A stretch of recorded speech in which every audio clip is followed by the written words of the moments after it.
I hope you enjoyed our discussion on brand loyalty and customer service culture with my fabulous panel, Dr. Bob Deutsch, Deb Zmorenski, and the master of ADD and ever-provocative Peter Shankman. It was a privilege and a pleasure to buzz on this big topic with all of them. So this is where I give my take on all we've discussed in the last several episodes. When talking about true brand and customer loyalty, I think Simon Sinek said it best when he said, "True customer loyalty exists when a customer chooses to do business with your brand, even when a cheaper, more convenient, or even higher quality option exists from another company."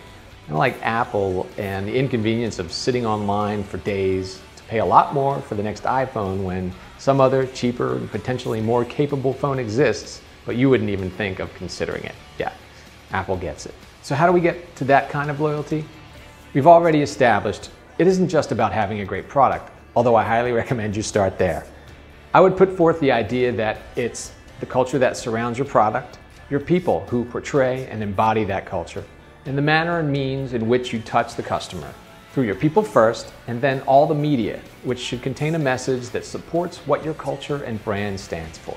That's why at my agency, Bigbuzz, we start with the company's culture before branding, and we work with brilliant people like Dr. Bob, Peter, and Deb from Disney to get to the root of who you are as a company, what you believe in, and why you exist, before we try to brand your company or your products. Then you have to clearly state this vision of culture to your people. Be clear on what you expect from them and organically and deliberately align the people with that vision, like Judson Green did for Walt Disney in the early 80s when he brought the theme park out of the dark years with his Performance Excellence program.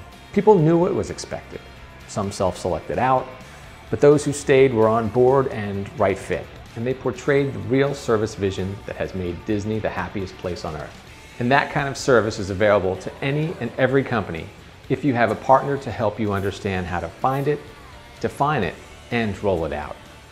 We talked about right fit hiring, hiring for attitude, not aptitude, and empowering your team to make decisions that are human, not some canned response. Allow your team to treat policies as guardrails to handle everyone as a VIP, a very individual person who has individual needs. Simply solve the challenge at hand quickly and courteously and put a smile on a customer's face. We discussed using the element of surprise to deliver superior, memorable service that people will talk about, eventually becoming brand evangelists for you, touting that not only do they love your brand, but everyone else should too. Peter couldn't have been more clear when he said most people are expecting crappy service.